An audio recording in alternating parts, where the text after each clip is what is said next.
Five. Could I just have a line of dialogue? Just check your audio, please. Yeah, I'm Sarah Olney, Liberal Democrat member of Richmond Park. Lovely.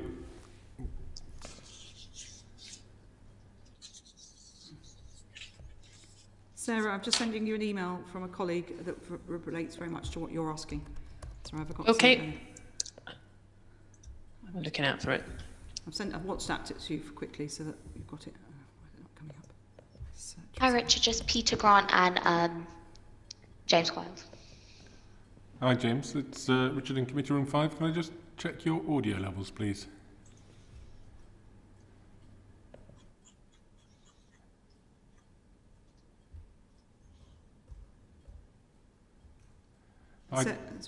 Sorry, James, can I just check your audio? Yeah, it's James Wild. That's great, thank you very much. Peter, can I just check your audio?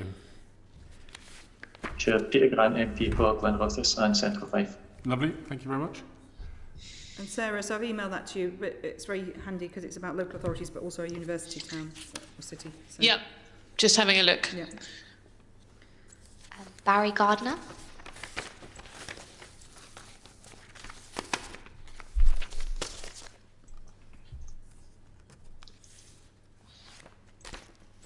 Hi Barry, it's Richard in Committee Room 5. Can I just check your audio, please?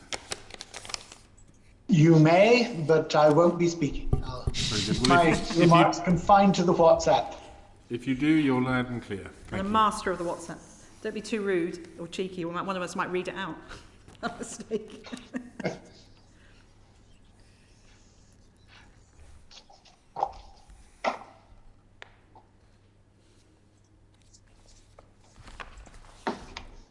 All the witnesses are in the waiting room. Okay. Richard, just let me know. If you could let them in, I think that would be great. Great. So David Williams and Jonathan Marin.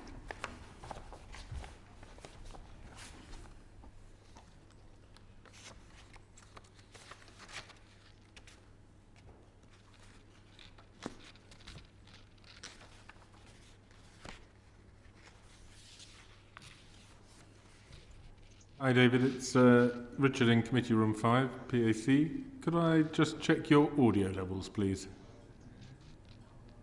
Hello, this is David Williams at DHSC. That's great, sound good, thank you. And Jonathan, could I just check your audio levels, please? Hello, Jonathan Marin at the Department of Health and Social Care. That's great, thank you. So we've got Sir Chris Wormold and Baroness Dido Harding.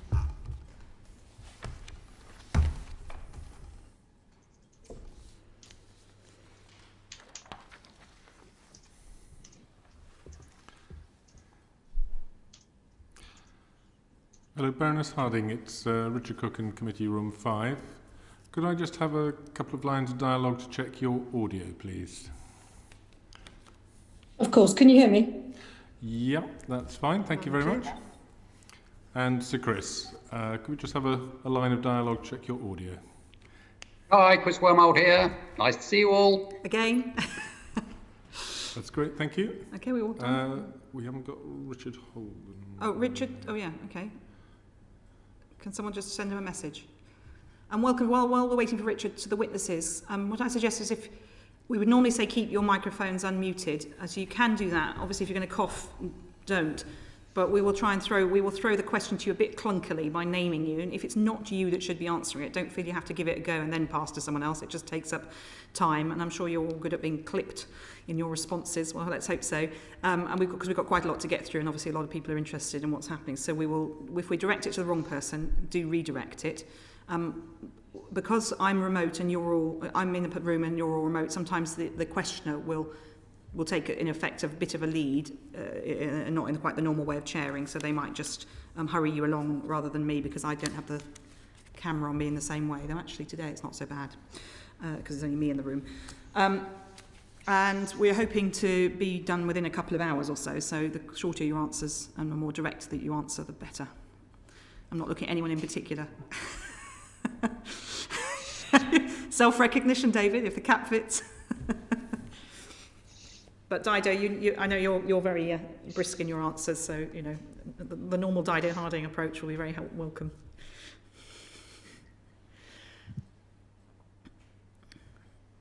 Okay. Just to note, Richard Holden has entered, so we have all committee members. Okay. Okay. Just testing for sound. Just testing. Yeah.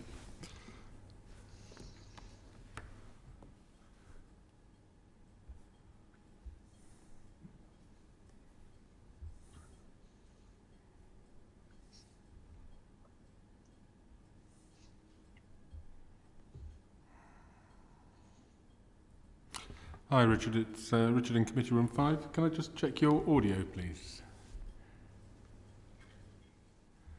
You're muted, Richard. Hi, Richard. Yes, I can hear you now. Yep, that's lovely. Thank you. Clear. Okay, folks, so what I'll do is I'll count down from 5. When I say order, that means we're on camera. You could be on screen at any time because there will be screenshots of the whole Zoom screen. If you're speaking, assume you are on screen. But just bear in mind that you could be at any time, and it's very helpful if people don't turn their cameras off midway unless something catastrophic happens. If we are ready, everyone okay? We will kick off. I'm going to come to you at the top, Dido, and we are very formal on this committee. We do call each other by title, so we won't call you Dido or Chris or David or whatever. So, we just bear that in mind, and it would help if you refer to each other by title too, or it gets a bit matey and people don't know who was talking about whom. Okie doke. So, 5, 4, 3, 2, 1. Order. Welcome to the Public Accounts Committee on Monday, the 18th of January 2021. We're here today to look at the Test and Trace programme and the agency that was set up in May to deliver testing and tracing to tackle the challenge of COVID-19.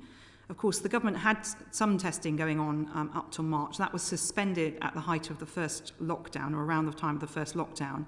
And then Baroness Dido Harding was installed or requested to set up NHS Test and Trace in May. And the National Audit Office has done an early investigation into this work, which took it up to the end of last year.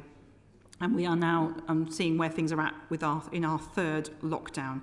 So we're going to look at what's happened, what the legacy is, and what the challenges are that remain, as well, of course, as we are the Public Accounts Committee probing the funding of this regime. So I'd like to welcome our witnesses today. We have Sir Chris Wormold, who is the Permanent Secretary at the Department for Health and Social Care. David Williams, the Second Permanent Secretary at the Department for Health and Social Care, and formerly there the Finance Director, so the man who, although both accounting officers in effect, but Sir Chris is the Permanent Secretary. And then Jonathan Marin, the Director General for Community and Social Care at the Department of Health and Social Care, and Baroness Dido Harding, who is the Executive Chair of NHS Test and Trace. So I wanted to come to you, if I may, first, Baroness Harding. As head of this new system, you got a call in May to set it up. What did you see as your role at that point? What did you see that your task was? What was did you define it? Did the Prime Minister define it? What was your job at that moment? So when I was first asked to take on the role of leading Test and Trace by the Prime Minister, it was the first week in May, and the immediate task was to be able to launch an integrated NHS Test and Trace service by the end of the month. And one might be surprised that anyone said yes to that request, because it was the beginning of May to the end of May. Why did you say yes? Well, at the time, I was the chair of NHS Improvement, so very much part of the health family. And, at what was, I suppose now as we look back, it seems the early days, but in the midst of the COVID crisis, I take the view that when your Prime Minister calls you and asks you to serve, that you should. So that's why I took on the job. Did you raise with him any concerns about the pace at which he had, presumably it was he who set that challenge for that time frame, and did you raise with him any concerns, or did you make any demands of him about what resources you would need in order to try and deliver this enormous challenge? Well, I think the pace of our response has been set by the disease, not by any human being. The whole country has been, throwing everything we possibly can at it to race to reduce the impact it's having. Just to be clear, though, you said by the end of May you had to have something set up. So what exactly were you expecting to have set up by the end of May? And did you push back at all on the Prime Minister about what was possible in the time frame available? Yes, sorry, I'll be clearer. But at the point at which I had been appointed, the decision to launch NHS Test and Trace by the end of May had already been taken. And my role was to pull together the team of people from across the department, the NHS, wider public sector, the army, and the private sector who were working on that plan. So initially, my job was to pull it all together, make sure that we had a service that was able to launch at the end of May, and then to build a more medium-term 2 to 3 month plan for scaling that and improving it, which was the essence of the business plan that we published in July. And what are in simple terms, we're obviously going to go into this in more detail during the session, but what lessons have you learnt personally, and do you think NHS Test and Trace has learned or should have learnt since that phone call in May? Gosh, I think that the thousands of people working across NHS Test and Trace, everyone has learnt a huge amount. I think that the first thing I would say is the importance of this being an overall national effort, that no one organisation, no one individual, no one team can do this on their own. And that's been at the core of what we've done, and we've learnt more and more over the course of the 9 months of how to build this coalition between local government and national government, between the NHS, the broader public sector and the private sector, and ultimately with the general public as a whole. Because in the end, test, trace and isolate is effective if everyone plays their part in isolating when contacted, if everyone plays their part by coming forward to be tested when they have symptoms. And I think that's probably the biggest lesson, that you can only deliver this sort of a service as an integrated team of teams of all the different organisations, institutions and individuals in the country. Okay, can I turn to Chris Warmold? So Chris, in March, there was some testing going on through Public Health England, and then that stopped once infection rates reached a certain amount. We were all advised that's because it wasn't going to be effective in stopping the spread at that point. But could you just give us a bit more detail about why testing stopped in March, and then Test and Trace was set up as a separate body, a new body? I was going to say testing never stopped. Contact tracing. Contact tracing, forgive me. Contact tracing amongst the general public stopped.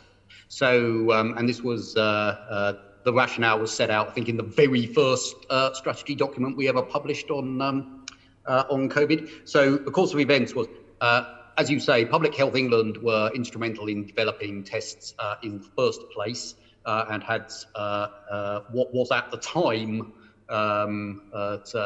looked like extensive testing capacity. They could do, as I remember, about 5,000 tests a day, and it rose towards 10,000. Contact tracing stopped when basically there were too many cases for us to do that amongst the general public with the capacity that we had at the time, and testing, the testing capacity that we had was focused on clinical need in the NHS and in care homes.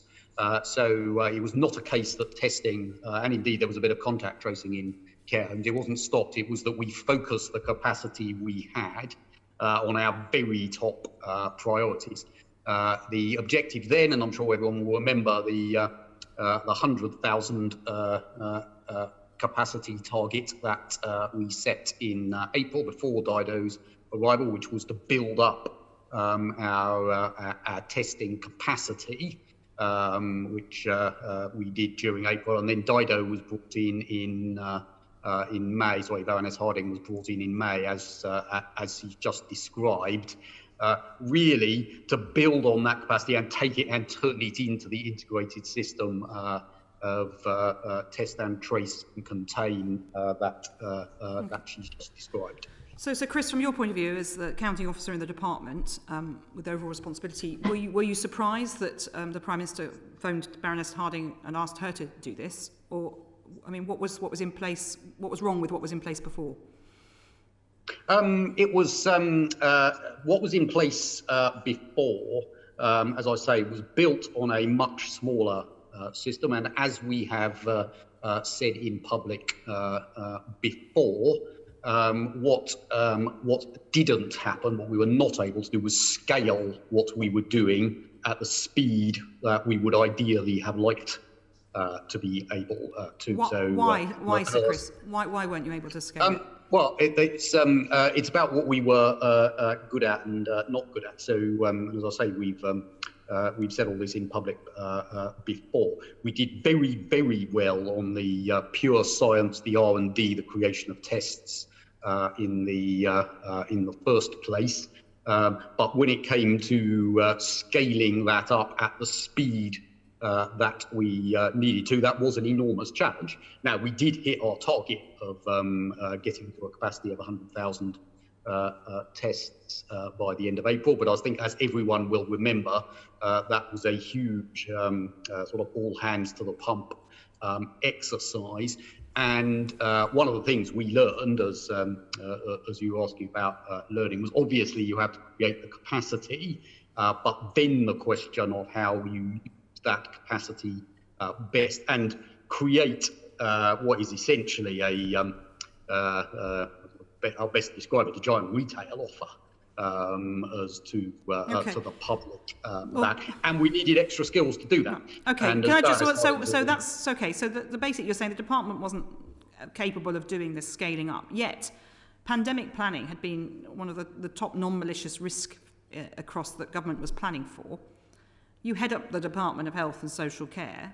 If it doesn't, if the responsibility, if it falls anywhere in Whitehall, for the element of testing and tracing falls into your department. So why weren't there better plans to an ability to scale up when a pandemic did actually finally hit?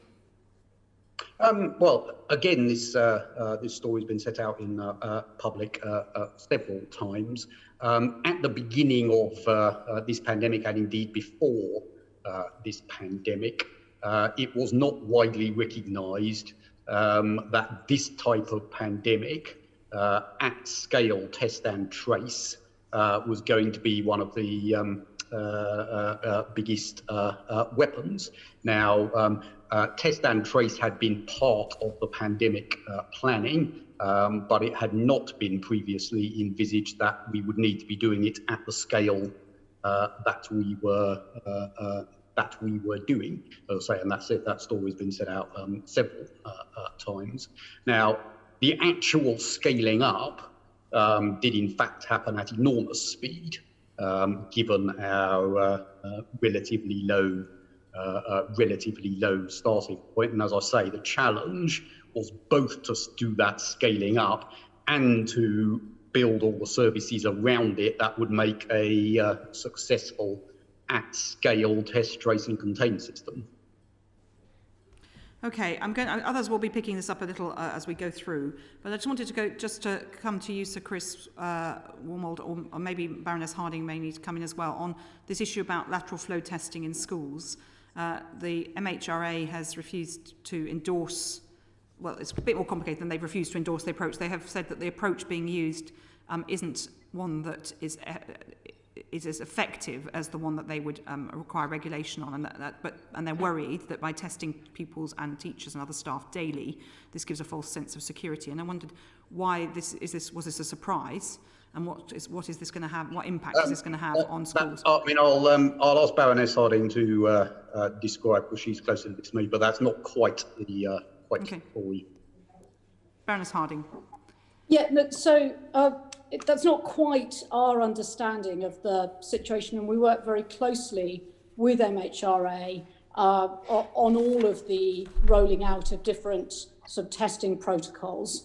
So as we speak, schools have done an amazing job at testing both teachers and students who've come back to school in secondary schools, the children of key workers and more vulnerable children, as they've come back in. So up to 250,000 lateral flow tests were registered by schools in the last week.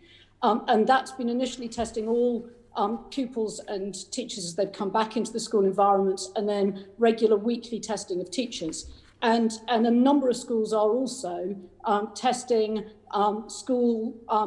children in bubbles when one person has tested positive in that bubble. We've been piloting this extensively in the autumn with a number of schools, and we're continuing to learn about that and to share the evidence that we're gathering together with clinicians and the MRHA.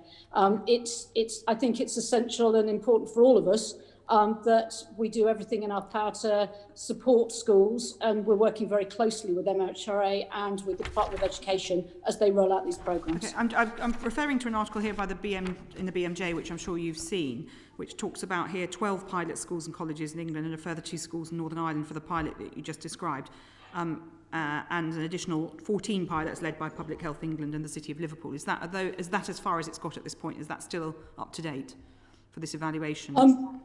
There are a number of other schools that are engaged in the regular testing in bubbles. I'm afraid I haven't got the numbers to hand because of the speed at which the Department of Education and our teams have been working with schools to start rolling these out. Okay, but it's beyond the pilot stage now, is what you're saying then? No, it's still very much in the sort of pilot and evaluation stage. Remember that we are in this always guided by, unfortunately, I'm afraid, the virus itself. And since those pilots that we ran in the autumn, where the data has been published, the new variant has emerged, and we currently have obviously much higher rates of infection. So we're very mindful and working very closely with MHRA, to share the data on a regular basis so that we're all aware of how these protocols need to evolve as the virus itself evolves. Okay, well, colleagues, maybe we'll come back to this later on, but I'm going to ask Nick Smith MP, to come in next. Over to you, Mr. Smith. Thank you, Chair. Question to Baroness Harding first, please. To what extent do you think has the test and trace programme succeeding in reducing new infections so far? If I can answer that in a number of parts, please. So I think we should start by thinking about the different ways in which NHS Test and Trace helps reduce the number of infections, obviously measured at the highest level by its impact on the R rate, the transmission rate. Independently verified analysis suggested that as at October, Test and Trace was impacting R by between 0.3 and 0.6. And our plans that take us to the end of March, when implemented, will take that up to between 0.5 and 0.8 in high prevalence areas. So we have evidence of the immediate impact that we've been having. In terms of numbers, to bring it to life a bit more, every time we break the chains of transmission, we stop other people being infected. So the millions of people who are coming forward for tests each day, and the millions of people that we are contact tracing and who are isolating as a result, each one of those is an instance of breaking those chains of transmission and contributes to the impact on R. In terms of numbers, yesterday, every minute, 965 people were swabbed or swabbing themselves every minute throughout the day. So in the last 2 weeks, the first 2 weeks of the new year, we've tested over 7.5 million people. In the last week of published data, so the first week of January, our contact tracers successfully reached 1 million people, both people who tested positive and their close contacts. That translates into 198 people a minute successfully contact traced every minute of the working day, 7 days a week. So that adds up to the impact on R, but I wouldn't just focus on the individual breaking of the chains of transmission. Test and Trace also contributes in 2 other ways. We are helping to make it safer for our health and social care workers in high-risk environments, in care homes and hospitals and GP practices across the country to be able to look after the rest of us. Our regular asymptomatic testing programs in health and social care that we're now rolling out to other key workers are helping reduce the risk for those individuals and enabling them to keep working.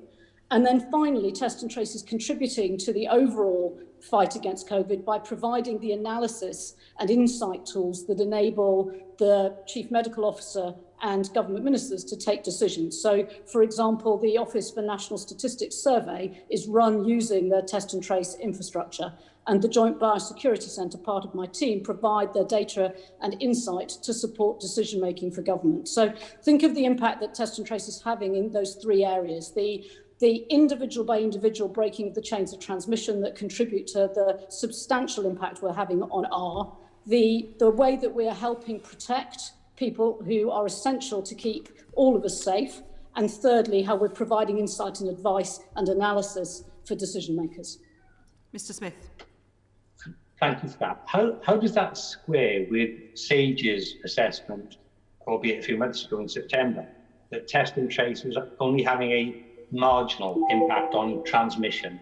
This transmission I'd like you to concentrate on, please.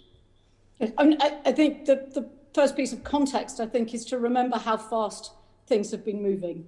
The SAGE advice you refer to is now many months old, and our estimates I've given you, which have been independently verified by a number of different scientific groups, come after that.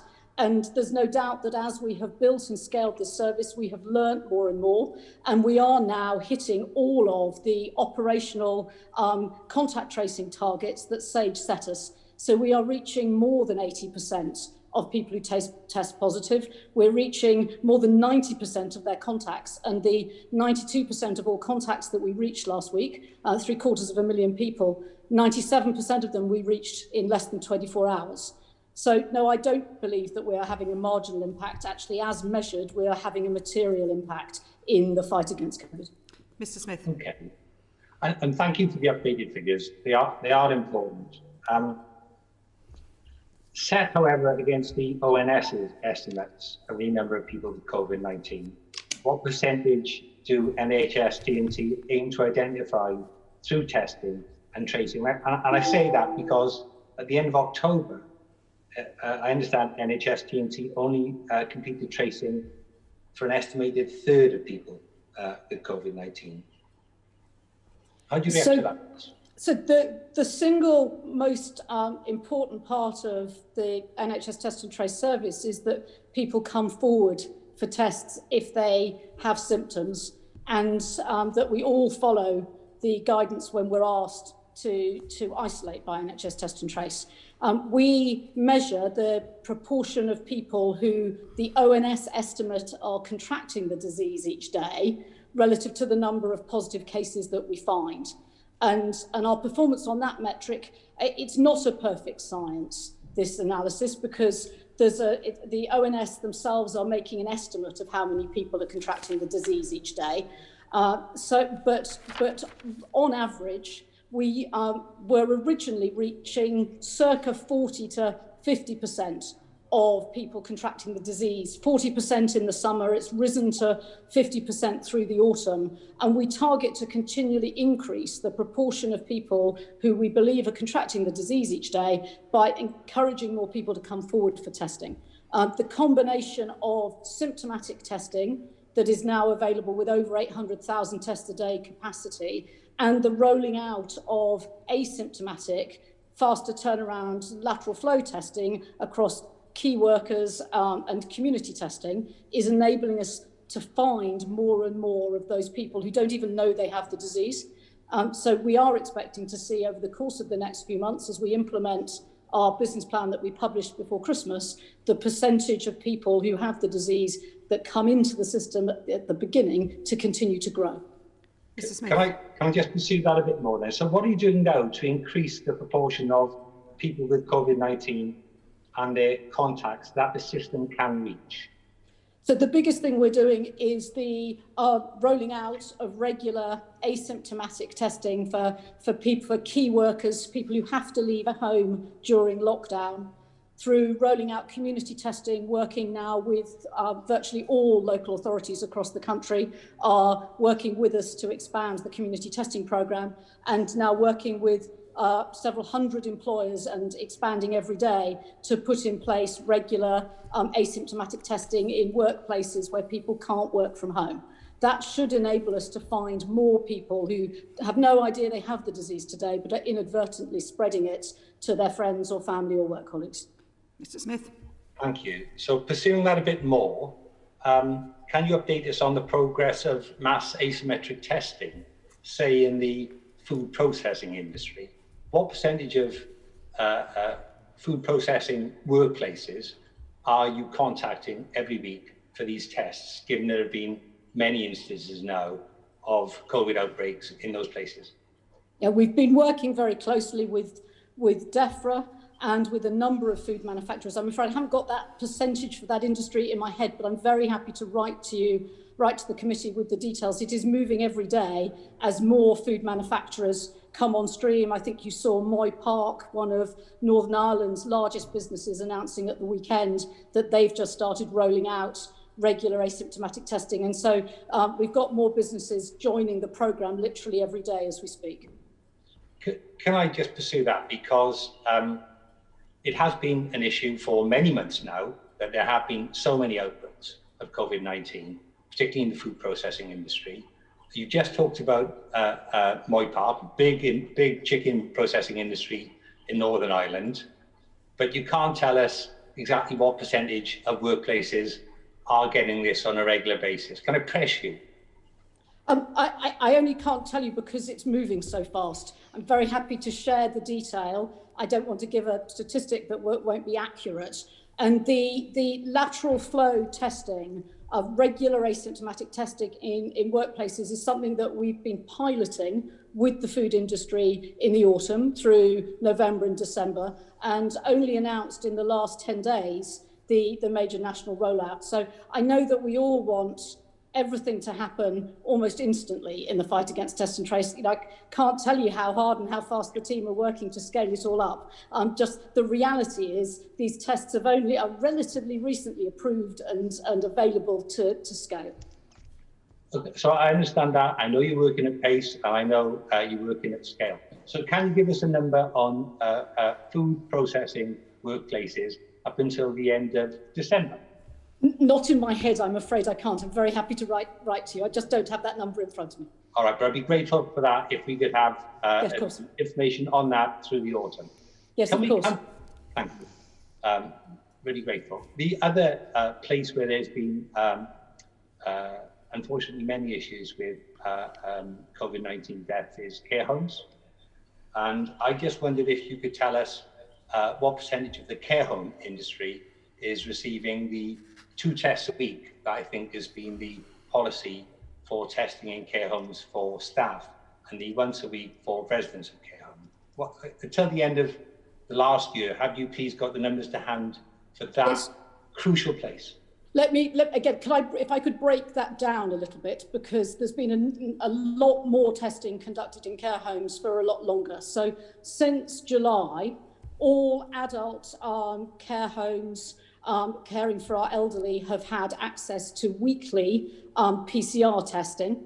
And over the course of the summer, the percentage of care homes that took the benefit of those services grew through till virtually 100% have been doing this on a weekly basis now since September. So that's the baseline of testing that we had in place when the only tests available were PCR tests that had to go to a laboratory. As the capacity for PCR tests have expanded and the lateral flow tests, the rapid turnaround 30-minute tests have become available, we have since early December been expanding the testing programme in care homes. So now all domiciliary care providers, 100% of them who are registered with the CQC, can access weekly PCR testing capacity. And at the last count, 80% of them were doing so. And now all adult care homes are also able to do twice weekly lateral flow testing in addition to the weekly PCR tests. And care homes are also testing, if there is an outbreak in the care home, all staff are then tested every day for a period of a week to ensure that we are really helping support them manage that outbreak. So this is now available to all of those care homes, and we're seeing very substantial take-up and very positive feedback from care home and domiciliary care staff across the sector that this is making them feel more secure and safer and helping them manage outbreaks. So absolutely accept that test and tracing ought to be an important preventative measure. How do you square the increase in test and tracing for care homes in the autumn, and I'm pleased you say it's been a success, with the big increase that we've seen in COVID-19 in care homes in the last 2 months? Well, firstly, of course, it is incredibly sad. Every infection and every serious illness is something that troubles all of us. I think the honest answer to your question, Mr. Smith, is that testing and tracing isn't on its own the single means of managing the disease. And we see this the whole world over. As I've said, we can demonstrate that test and trace has a meaningful input into reducing the rate of infection, but it doesn't single-handedly reduce the R rate to below 1. And every country in the world currently going through the second wave is seeing exactly the same thing, that it is only through the combination of test and trace, through the first line of defence, hands, face and space, and unfortunately through serious restrictions in all of our liberty, that we are able to stop the spread of the infection completely. That is not unique to the English test and trace system. I'm afraid that is a function of COVID. Help me again, I want to press you on this. You pointed to increased testing in care homes, yet we've seen a dramatic increase in COVID-19 in care homes. Square that for me, please. We have seen, unfortunately, every outbreak in a care home is a tragedy, isn't it? What we have seen since February, March, April time, because of the incredibly great and hard work that our care home staff are putting into it, substantially fewer outbreaks in the second wave than we've seen in the first wave. And as I say, I don't particularly want to celebrate the fact that they are lower. Obviously, all of us would like to see none. But the R rate is markedly down, and we are seeing substantially fewer outbreaks than we would have done without the test and trace regime. As I say, it's not a solution on its own. It's a contributor. And unfortunately, nowhere in the world has been able to stop the spread of the virus relying only on it. Okay, thank you. Can I just add a bit on this point, because it's a very important question that Mr. Smith has raised. I mean, the basic thing here, and the Chief Medical Officer has been very clear on this point, that if you have a rising tide of infections in the communities surrounding care homes, then your ability to completely stop the infection getting into care homes is very limited. That's one of the reasons why we have to have lockdowns, is to protect the vulnerable, including those in care homes.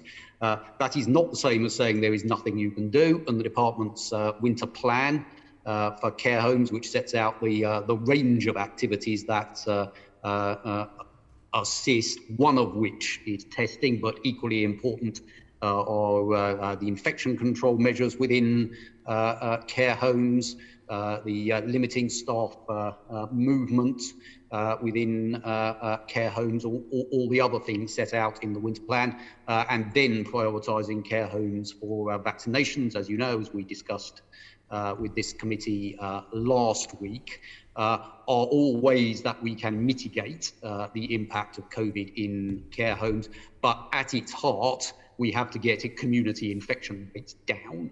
That's one of the justifications for the lockdowns that the government forced to do. So it is exactly as Baroness Harding says. Testing is one of our big measures in care homes, but by no means the only one. Which we know, but we're obviously talking about test and trace today. So, Mr. Smith. This final question for me on this section on effectiveness. Thank you, Chair. Again to Baroness Harding. How long is the test and trace system currently taking to reach the contacts of people with the virus from the point at which they first develop symptoms? What's the timeline, please? So for the contacts, by definition, the contacts won't necessarily have symptoms, but we are reaching 92% of all contacts. And of those 92% that we reach, 97% of them we're reaching within 24 hours of knowing that they were a contact of someone who had tested positive, which is substantially better than the targets we were set by SAGE when the service began. So one further comment on that, please, Chair. So Baroness Harding, I was looking at the tracing data that was presented to the committee, and I see at the start of November the percentage close contact and advised to self-isolate was 61%, but then there was a change in the measurement, and it became about not the trace system contacting those people. It became about the original person being contacted, informing the contacts still further. Tell me, is there a quality issue on those people contacted through the tracing system after the initial contact to make sure that they do go on and self-isolate, do you think? Or are you happy with those systems? And are you happy with the data as it's presented? Well, since the beginning of October, we've had a sort of cross-functional and sort of cross-government improvement programme that's been delivering the improvements I've just talked you through for contact tracing. So actually, I think that the quality of the contact tracing experience is considerably better than it was at the beginning of October. We had feedback from a number of people that we were bombarding households with multiple phone calls for each contact in a household. And so we made a change that if there were multiple contacts in a single family household, we wouldn't continue to try and reach every single member of that household. We would reach one and work with them to discuss the need to isolate with the whole of their family. That has actually led to a better experience for families being asked to isolate and positive feedback. But we've also improved the digital experience. About a third of people who we reach through contact tracing, we reach digitally, and they give us all their details online or via text. And our digital experience has improved, and we've seen more people using that. Okay. And then the third key improvement we've made is working with local authorities. We now have over 280 local authorities working with us in local contact tracing partnerships, where they also contact people who've tested positive directly themselves and are able to use information that they hold locally, okay, and often even people knocking on individuals' doors. So the combination of a better citizen experience, better use of digital and collaborative working with local authorities means that actually I think that not only are the statistics substantially better and reaching 92% of contacts, 97% of them within 24 hours, I think they are very good. I think they're also the experience for citizens is much improved as well. Mr. Smith. Thank you, Chair. That's for me for now. Thank you very much. I'm going to now turn to James Wilde, MP. Over to you, Mr. Wilde. Thank you very much, Chair. I just want to pick up on this impact of test and trace, Baroness Harding, and how you know whether it's people who've been advised by test and trace are complying with the rules, and that's what's driving down rates, or whether it's actually the general population is having fewer contacts, and that's what's bringing down the R rate. How are you in a position to be able to judge the impact that test and trace is having? Baroness Harding. So thank you, Chair. Sorry. The modelling I refer to is based on the assumption that of the proportion of people who do follow the isolation of advice and guidance. And as you say, you hit upon the key element of this, which is it is actually very hard to accurately assess how much people are complying with that guidance. There have been a number of different data points, a number of different surveys that we and others have put together. I think the NAO quote this in their report, that range between 10 and 50% of complete compliance, or 10 and 59% actually, I think. What we do know is that our contacting individuals and our regular follow-up. We conduct regular follow-up calls for people who've been asked to isolate, has been improving compliance with isolation since the programme began. But I would be the first to say that there is more that all of us need to do to make sure that we're all providing the necessary support to individuals who have to isolate. Isolating, okay. I've had to do it as a contact, and I'm sure many of the committee have as well. I believe Mr. Williams is currently isolating. Okay. It is really difficult to do. And therefore, as much as anything, the work that we put in working with local authorities to improve the support for self-isolation is just as important as the process of contacting people in the first place. Mr. Wild. Yeah, so you don't have a particular method to check that compliance at the moment, so we have to rely on those estimates. We have a series of surveys, and we're looking continually with the ONS to improve those surveys, but we will always be reliant on individuals reporting their behaviour rather than tracking individuals electronically in the way that maybe some other overseas countries might do. Mr. Wild. Okay, obviously pace is here and is very important. So from someone getting a sore throat or one of the other symptoms and requesting a test, how long does test and trace then take to reach that person's contacts? So I have to just break this down into the component parts, I'm afraid.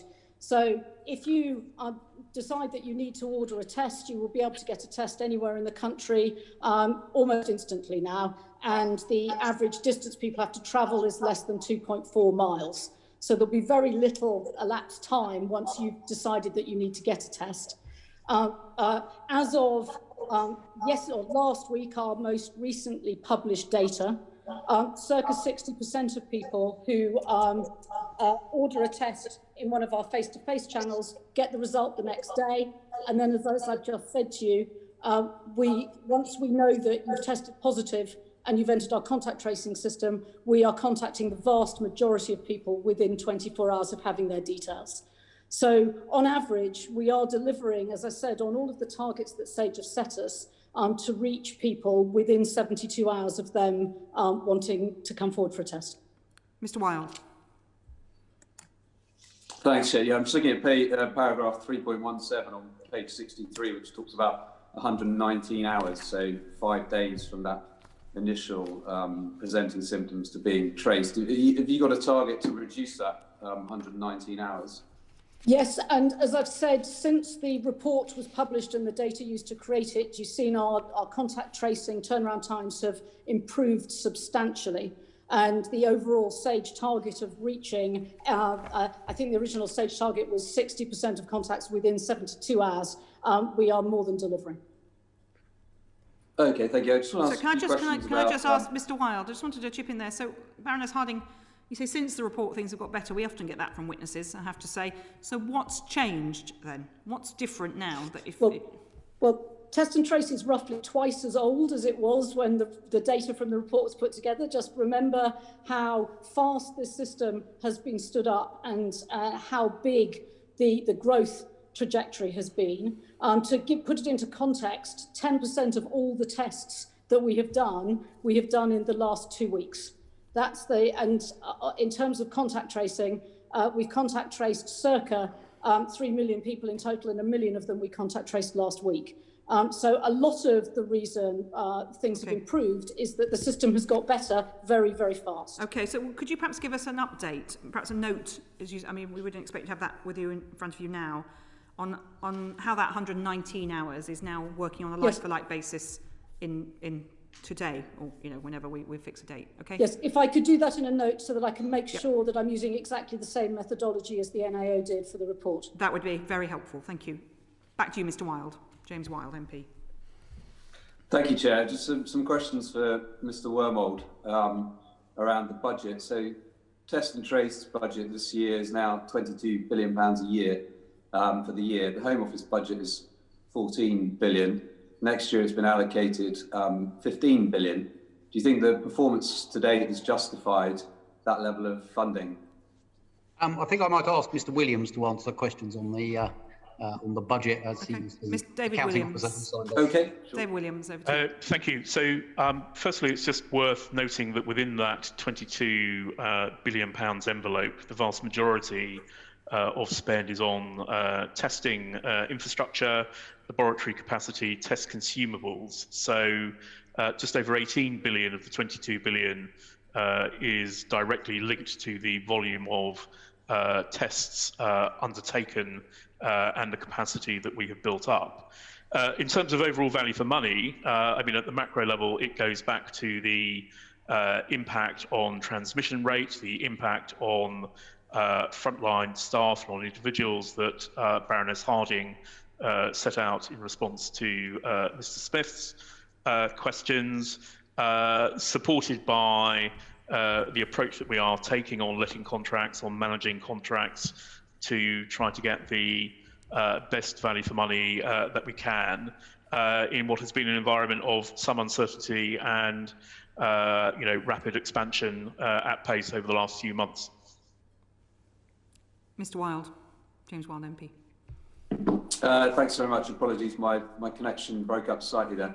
How are you ensuring the value for money of this scheme? And I'm thinking here, particularly around the level of consultants. I think at the beginning of November, there were 2,300 consultants and contractors working on this project. Are you really getting value for money from that spend? So if I think about the scaling up of the organisation, so it's gone from next to nothing to an organisation of over 3,000 people. The way in which you ensure value for money in that is one, to have a rigorous gateway about the creation of new posts. We have deployed DHSC, Department of Health and Social Care, civil servants into the team. We've deployed civil servants from across government, supplementing that by military colleagues, by use of contractors where they have skills that we don't have, and by reliance on consultancy support, particularly actually in sort of operational delivery of the testing program. So it's a blended mix against a context in which we have rapidly grown the organisation. Within that, we're then looking really at what the balance between permanent employees and consultants is. We have plans to reduce reliance on consultancy over the coming year. And there are opportunities for us to continue to both negotiate, often in conjunction with the Crown Commercial Service, favourable rates, particularly where we are accessing services of volume, but also to make sure that our demands of our colleagues in consultancies in terms of volume and seniority are kept under review. But given the rapid expansion here, we would not have been able to deliver the testing service or the contact tracing service that we have without the support of a range of external consultancies. Okay, Mr. Wild. But, yeah, I don't think anyone would dispute that consultants certainly can add value, particularly in establishing organisations. It's the value for money. I mean, we've seen reports in the media that the highest day rate that's been paid is £7,000 a day. Can you confirm whether that is accurate?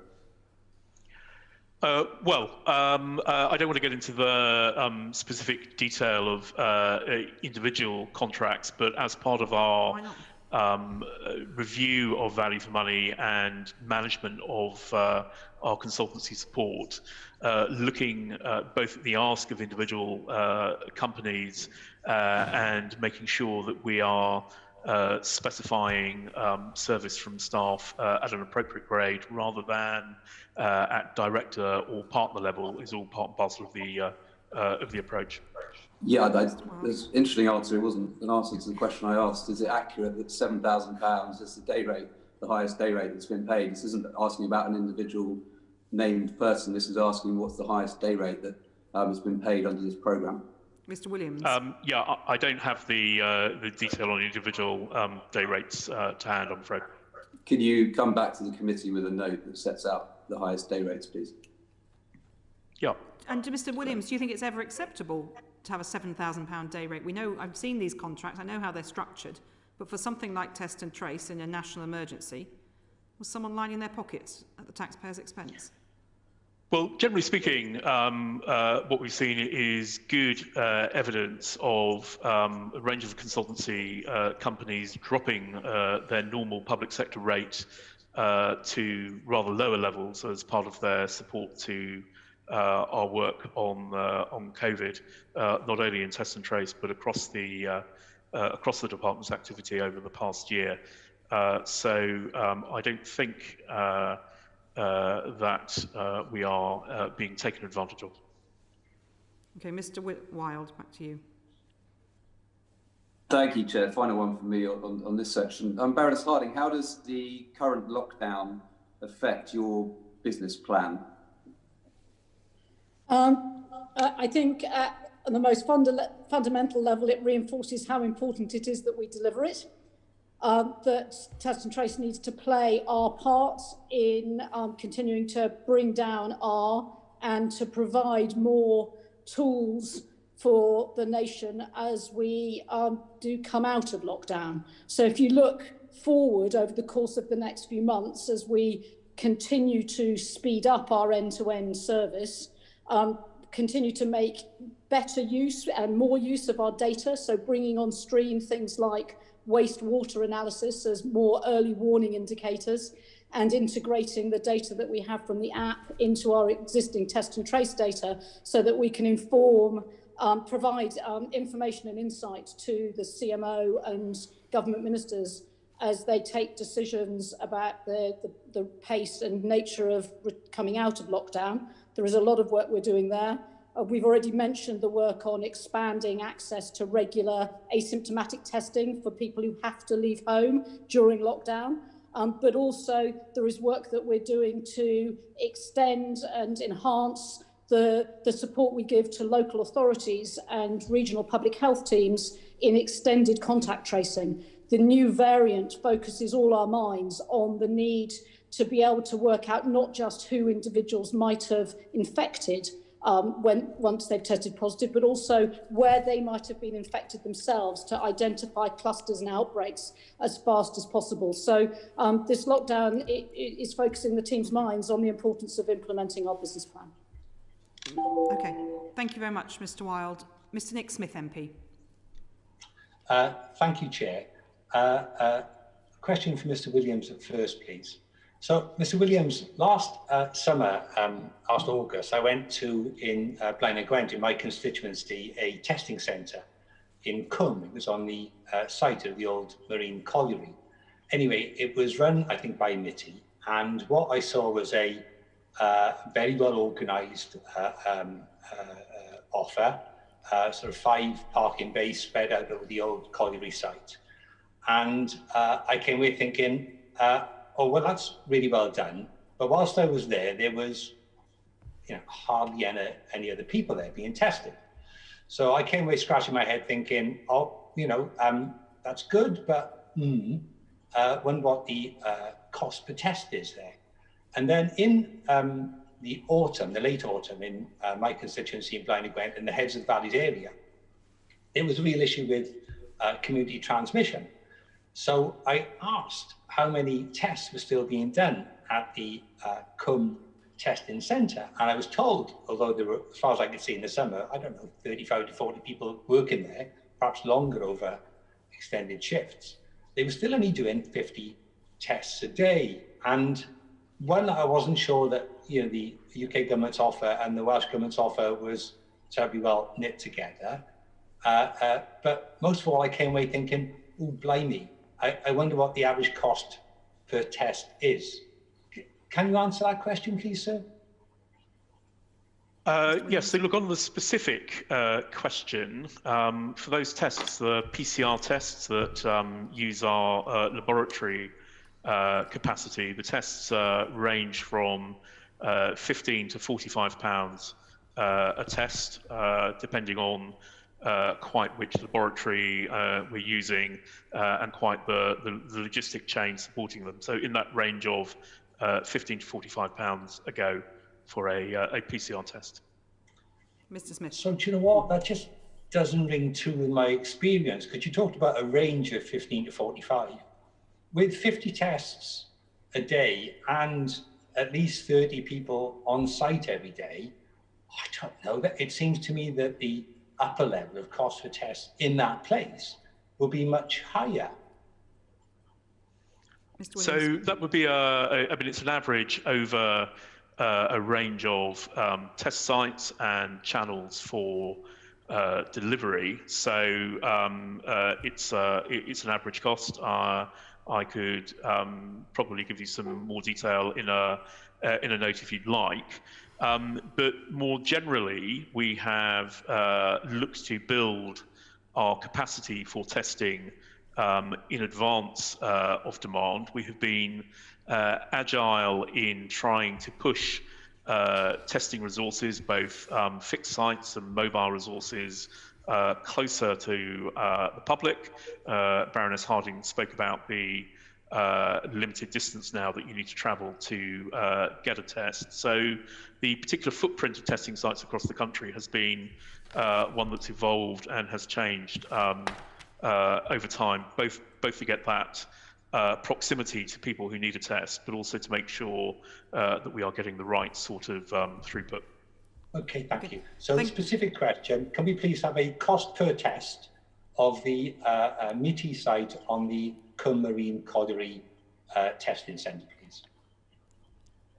Yep, we can do our best on that. Thank you, Mr. Williams, and I'm sure we can put it in context as well. I'm going to go briefly to Richard Holden, MP. More questions, please, I'm going to come back to you, Mr. Smith, and I'm just going to go to Richard Holden, MP, just now, and then I'll come back to you. Mr. Holden. Hello, thank you, Chair. This is a brief sort of couple of questions for Baroness Harding, really. I mean, one of the things which is quite clear in the report is that local hospitals were doing very well in terms of testing, with 90% turnaround and that at speed. I'm just wondering why you didn't concentrate more effort on ensuring that local hospitals had extra capacity and were concentrated on rather than shifting stuff to testing centres. Thank you very much, Mr. Holden. To be honest, we have been expanding testing capacity in the NHS in all of their laboratories across a number of different hospitals, several hundred, and as well as expanding the national testing sites. It's not been an either or. So to give you some numbers, what we would call Pillar 1 testing, which is the NHS and Public Health England laboratories, all of which would have been in existence pre-COVID. On the 25th of May, the capacity there was 48,000 tests a day, whereas the capacity in NHS and PHE labs as of last Thursday was 195,000 a day. So the NHS and Public Health England have done a magnificent job at expanding capacity of testing in those local sites. But on their own, they wouldn't have been able to expand to the level that we have today of a total of 800,000 tests a day. So it's been a question of doing both, expanding testing in hospitals and in existing laboratories, but also building dedicated capacity for the sheer volume of tests that we are now processing. I understand that, but it's quite clear that they're much quicker and have been quicker, according to reporting, getting that turnaround, particularly because obviously the more localised they are, the quicker it is in terms of transport and getting things out there. Also, you've got people often in hospitals and on site.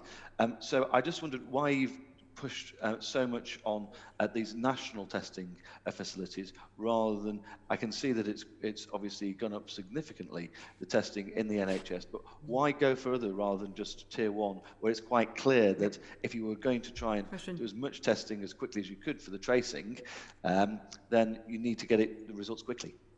I think actually the reason that we have built so many testing sites across the country is precisely because of the argument you set out, which is to bring testing to communities as close as possible to where people need them. So we have 800 testing sites across the country. I think it's very clear that you wouldn't want the best part of 500,000 people extra footfall going into NHS hospitals at this critical time, unless that was entirely necessary. I think we get that bit, but I think the testing capacity so that we can, I mean, in terms of the turnaround to check whether the tests are positive or negative. Why not concentrate that element in the local NHS facilities?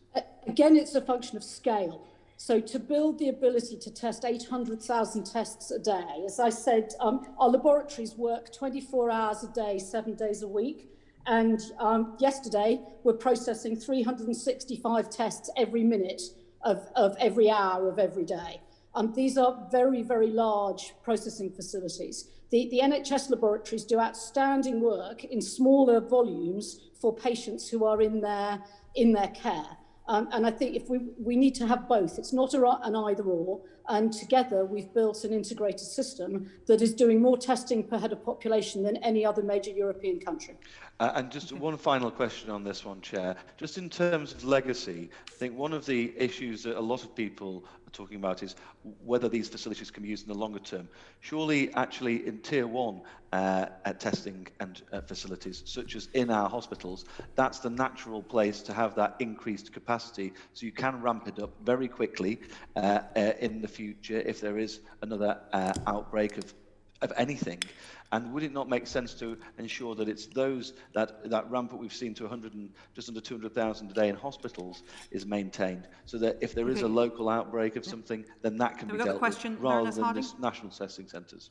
I honestly think it is a question of having a combination. So several of our laboratories are actually run in combination with the NHS. So our laboratory in Newcastle that we're opening up, our laboratory in Berkshire with Royal Berkshire Trust is in combination. But these are standalone buildings that are, for want of a better word, they are factories processing thousands of the same thing every day. Whereas our laboratories in the NHS are running diagnostic tests on a whole variety of different assays, different testing for different things. So I think it's important that you think of those two as separate things, and that to fight COVID, we have needed to build this very large scale in a collaborative way with the NHS so that they can also treat their patients. I don't think it should be an either or choice. And as we look forward, just getting to maybe the substance of your question looking forward, we've built the largest diagnostic industry that the UK has ever seen. And as I say, as a country, we're doing more testing per head of population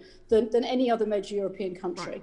I think there's a real opportunity for this in the future. I understand. Just one final question, Baroness Harding, just to pick up on something very quickly. You mentioned that we're doing 365 tests a minute yesterday. That equals just over 500,000 tests a day.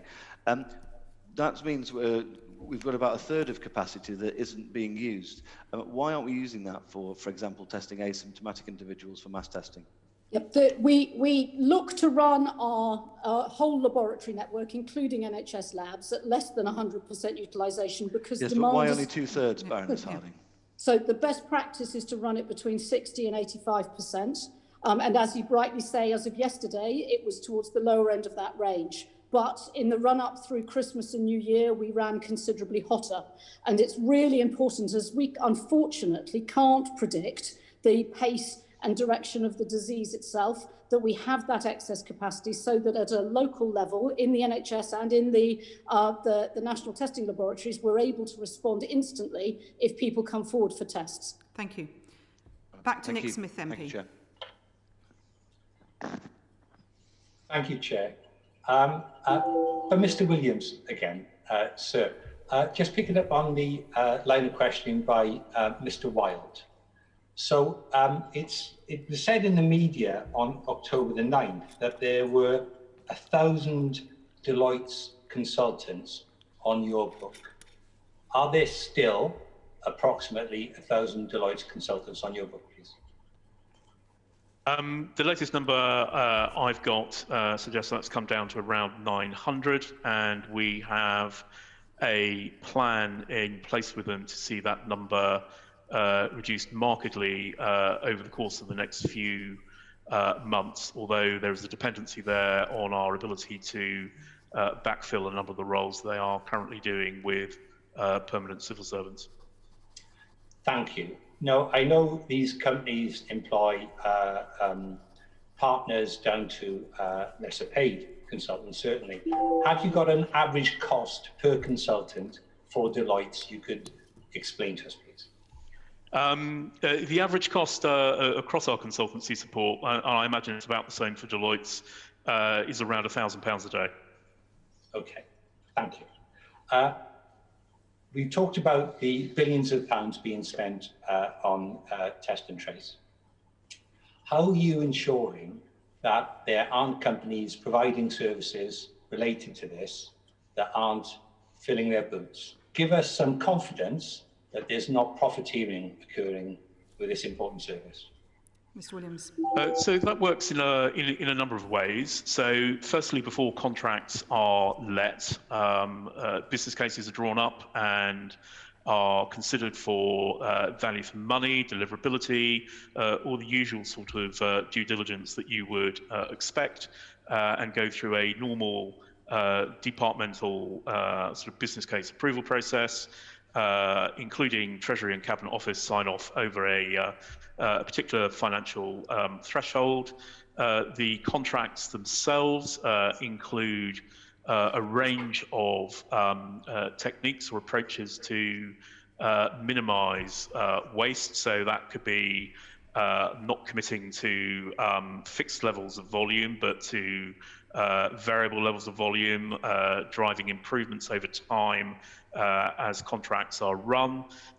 We have beefed up within the test and trace team the commercial function, with around 150 new government commercial staff joining since the summer. So I think the combination of the upfront approvals process, the structuring of the contracts, and then the contract management, as you'd expect with any activity, albeit here, done at scale and pace, is really the principal line of defence there.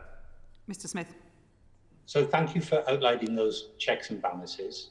Are you confident that there's no super profits being made out there as part of your programme? Yes, as confident as I can be, based on the information that I've seen and based on the regular reporting that comes up through the test and trace commercial and finance staff. Obviously, we are operating in an uncertain environment. We have been willing to invest in technologies at a relatively early stage, and some of those work, not all of them do. But in terms of profiteering, as it were, if that's at the heart of your question, I see no evidence that causes me concern on that front. It is profiteering that I'm worried about. Have you had any red flags about possible profiteering from your contractors in the last 3 months? So, look, we engage the department's counter-fraud team and the NHS counter-fraud agency to provide us with an overview and sometimes deep dive engagement on individual contracts. We go through a range of company due diligence before contracts are let. So, specifically to me, no red flags on the Mr. Smith, I'm going to bring Mr. Williams. I'm going to bring Mr. Smith back in. Mr. Smith. Okay. So, Mr. Williams, I have absolute confidence in your process management here. What I'm worried about is whether or not you've had any red flags from companies profiteering from the test and trace system in the last 3 months. Have you had any, please? And if yes, how many? Not to my knowledge, no. Okay, thank you. All right. Chair, me to come back in on governance? If you'd like, yeah, could you please? Yeah, okay. To Mr. Sir Chris Wilmot. Baroness Harding, the Executive Chair of NHS TNT, is accountable to the Prime Minister and the Cabinet Secretary rather than you? Not now, no. I'll explain the course of events. When Test and Trace was set up, the Prime Minister took the decision that he wanted it to report to him personally. And that's what happened. I think it was the split from the 7th of May to date the 3rd of December. Sorry, we can hear that quite clearly. So the 7th of May to the 3rd of... From the 7th of May to the 3rd of December, Test and Trace reported directly to the Prime Minister and the Cabinet Secretary. On the 3rd of December, responsibility back to the Secretary of State for Health. Throughout that period, regardless of where reported, the accounting officer responsibilities for the spend remained with the department, and ministerial accountability to Parliament and the public remained with the Secretary of State for Health. So it has shifted over time, but those two things have remained constant. Okay, so Vladimir, that's complicated, and Baroness Harding has talked about the speed at which you've been rolling out this huge, expensive initiative. How have you held Baroness Harding and her staff to account for the decisions they made with taxpayers' money? How's that done? Sorry, I'll say several things. I mean, it's actually not very complicated. In terms of how we've managed the programme day to day, we have worked very, very closely with Test and Trace, and indeed it has been, for practical purposes, embedded in the department throughout. As I say, the ministerial responsibilities have changed over time, but the accounting officer responsibilities have remained identical. In terms of our responsibilities, i.e. our accounting officer responsibilities, they work in exactly the same way as they do for any other of our agencies or ALBs. We have a sponsorship arrangement within the core department, which Mr. Maron is responsible for, and then the accounting officer responsibilities go to either Mr. Williams or direct to myself, in this case to Mr. Williams, who signs off expenditure using all the same checks and balances and accounting officer rules that we would apply to any other part of the Department for Health and Social Care's budget. Baroness Harding, how were you held to account by the civil servants around you for the decisions you made around expenditure? Well, rather than just repeat what Sir Chris has just said, let me maybe describe practically how that oversight manifests itself. I have a weekly executive committee meeting that I chair with the executive committee of NHS Test and Trace, which Mr. Maron attends. So he observes our operational decision making on a weekly basis. I have an oversight meeting once a week with the Secretary of State, which all of the civil servants on this call are also present at. And we have regular oversight and assessment check-ins with the Prime Minister as well.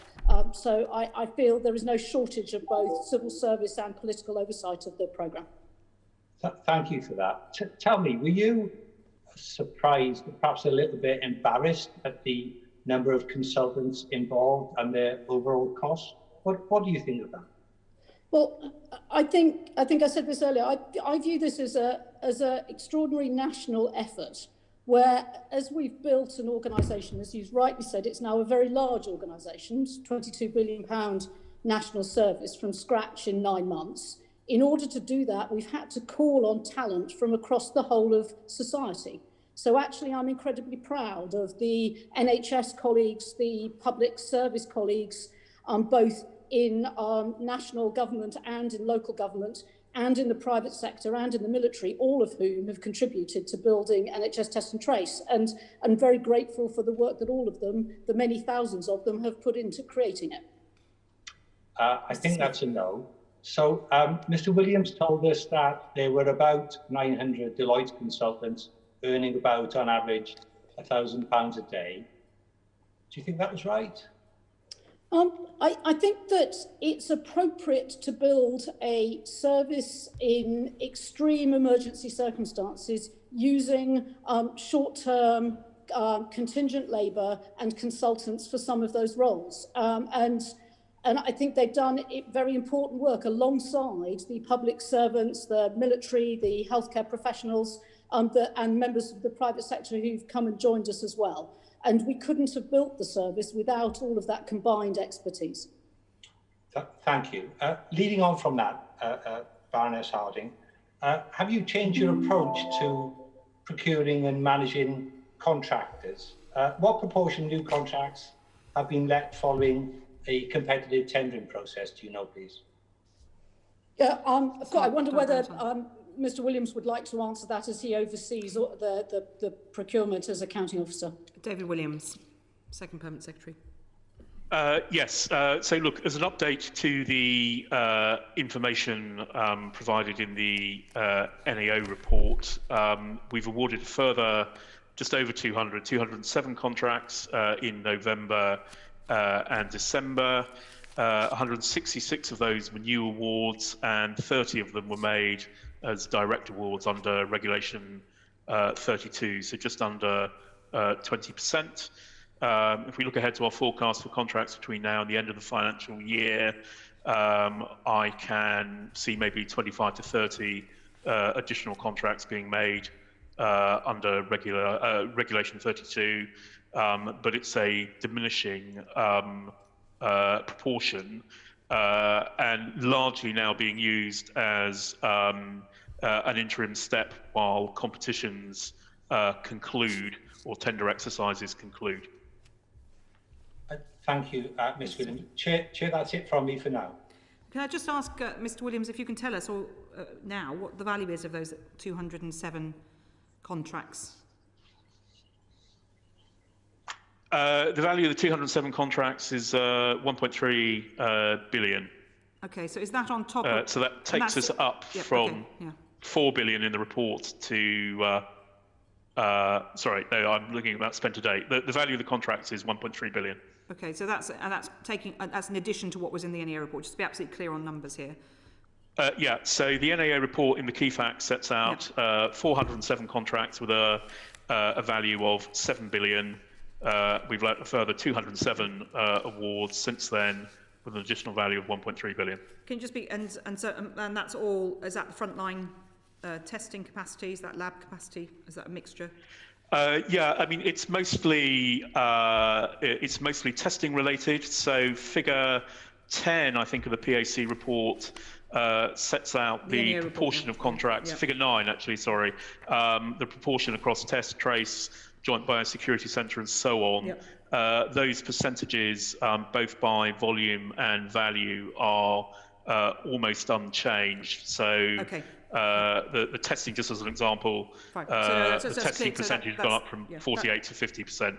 Right, that's that's very clear. Thank you. And just on, sorry, just looking at those figures. And those are the extra 207. I mean, it's a lot of extra contracts. So some of them were new. 166 were new awards. Are you saying they're new companies that weren't already contracted to do this work? Or are there new awards to existing companies, or is it a mix? Not necessarily all new companies, but a new award as opposed to an extension of an existing contract. And are you paying, do you have a cross-funding arrangement with the MOD to pay for army support? So army support comes through the normal MACA, military aid to civil authorities. Yeah, okay, it is a civil authorities route. And it's relatively low cost because it's only the net additional costs that get charged to us. And have you had any conversations with local authorities about buying them in instead of letting these contracts in this way? Or are they all let to private companies, these 207 contracts? So these contracts are to a range of suppliers, and I say mostly it's around industries who provide test consumables, laboratory capacity, and so on. But in the work of test and trace overall, looking both at how contact tracing is now being run, looking at information sharing through the Joint Biosecurity Centre, looking absolutely at the Contain programme and support to people to self-isolate. Local authorities are very important partners in the overall test and trace endeavour. Okay, well, thank you. We'll be coming back to this a bit later. So I'm going to hand over now to Peter Grant, MP. Mr. Grant, I think Mr. Smith, you finished? Yeah, Mr. Grant. Thank you, Chair. Baroness Harding, I want to go back first of all to a comment you made earlier on when you referred to a SAGE target that 60% of, I think, positive cases when there's a positive case, that you should trace 60% of their contacts within 72 hours. I wonder if you could write to the committee afterwards and explain where that figure came from, because I've looked at a number of different iterations of targets and I can't find that 60% target anywhere. So if you could write to us to explain it. I have to say, if that's the target, then it seems very low, and it does make me wonder, what do we do with the other 40%? Because those 40% could cause a lot of damage if they're not traced quickly as well. At the very start of the process, the decision was taken in Scotland that most of the contact tracing, in fact a lot of the testing, would be carried out within the NHS. In England, the decision was that it was almost entirely going to be outsourced to the private sector. Can you tell us what specific benefits you expected to see in England from doing this through the private sector with little or no involvement of the NHS? I wonder if I may just sort of intro and then hand over to Mr. Williams to talk through the decision-making in the original setting up of the tracing services, as that was before I arrived, and then I can pick up beyond that. But just before I hand over to Mr. Williams, firstly, the testing service is one that my team runs on behalf of all 4 nations. So there's a similar approach of a combination of NHS and NHS test and trace capacity. So I'm not aware of a distinct difference in any of the 4 nations on testing, as we're providing that service for all 4 nations. On contact tracing, as I say, I'll hand over to David to talk through the rationale for the speed at which we stood up the programme. But I would just say, as context, that it has been a collaboration with local authorities from the very beginning and remains so. Mr. Williams? David Williams. Thank you. So, look, the model we set up and have continued to refine actually involves a number of different work groups. So, at the top of the pyramid, if you like, are public health experts from Public Health England and local health protection teams. And pre-pandemic, contact tracing in England was run through those Public Health England teams rather than the wider NHS. We then have a tier of health professionals identified and secured for us through NHS professionals, one of the department's companies.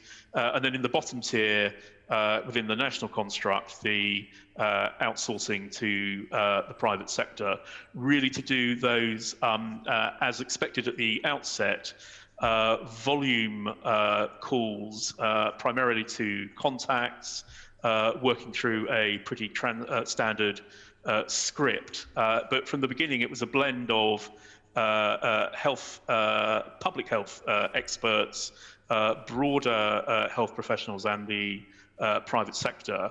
And as it's developed over the summer, with increasing and very valuable direct engagement of local authority teams across the country as well. Thank you. I'll come back to Baroness Harding. Baroness Harding, earlier on you spoke about I think the phrase you used was assurance and security being given to a number of people through the provision of lateral flow testing. How concerned are you at the reported very high level of false negative results coming out of those tests? I think that the lateral flow tests are a very useful additional tool in our testing technology armoury. They're not a substitute for PCR tests, but what they bring is they are much faster. So they give you a 30 minutes or less readout of whether or not you are positive or negative, and that means that they can be very effective when used in conjunction with PCR testing in care homes, for example. They're providing added very rapid information that wouldn't be available through other testing technologies. And it's important that with each of the different types of tests that we use them in the appropriate way. No one does everything, but they're a very useful additional way of finding more people who have the disease but don't know that they have it at all. Mr. Grant.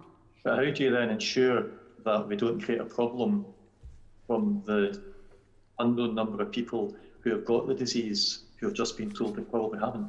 Doesn't it concern you that that gives them a false sense of security? Well, of course, without lateral flow testing of the scale that we're now rolling out across the country, none of the people who would be taking lateral flow tests would know at all. So any test that helps us find more people who don't have any symptoms, don't know that they have the disease, any test that helps us find those people is additive to our fight against COVID. I think you're absolutely right that it's important that we're being clear what these tests are and what they're not, which is why if you do have symptoms, it's very important that you come forward to an NHS test and trace symptomatic testing site and come forward for a PCR test. So they need to be seen in the round, not on their own. Mr. Grant. Thank you. When you referred to the performance of the contact tracing, I think it was Nick Smith's questions that you explained that you changed the way that these numbers are reported, so that now when you report the number of people who've been traced, some of them you'll have spoken to one person in the household and explained to them the importance of passing the message on to others. So if you quote a figure of, for example, 1 million people have been traced today, or 1 million people have been traced in the last hour, how many of those 1 million people have actually been spoken to directly by a contact tracer? And how many of them are we relying on somebody else passing on the message?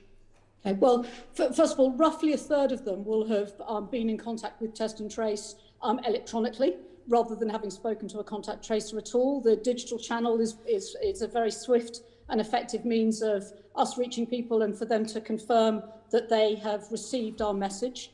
And I would say on the digital, one difference between the English contact tracing system and the Scottish system, once an SMS message has been sent out, the Scottish system counts that as a successful contact trace.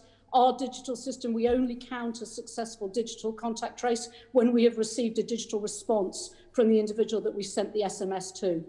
So I would argue that on the digital side, we're actually being quite tough compared to other contact tracing systems. On the human side, I'm afraid I don't have the number in my head of the proportion that are single person in a household, and I'm very happy to write with that detail, but it will vary literally day by day based on the proportion of contacts that are household contacts versus non-household contacts. So there isn't a standard percentage, but I can send you the latest data separately. Thank you, that would be very helpful.